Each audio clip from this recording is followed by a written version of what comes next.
ANET stock. This is for yeah, Monday and onward. Is it a buy or not? Watch this 1-minute video till the end to find out.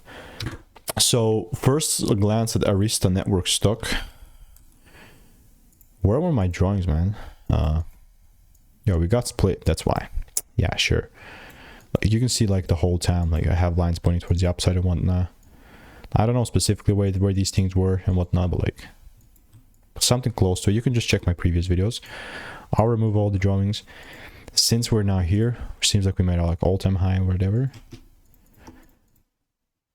I'm not gonna buy at the top, but if the price retraces down and gives me like a shift, like a pull down inside this demand area and then a double break, then and only then that's something that I'll buy. But everything else, pure proper noise. When I say noise, something that I would not be interested in. So that's how ANET looks like for me. If you want to learn the strategy, there is a free newsletter, and I'll see you in the next one.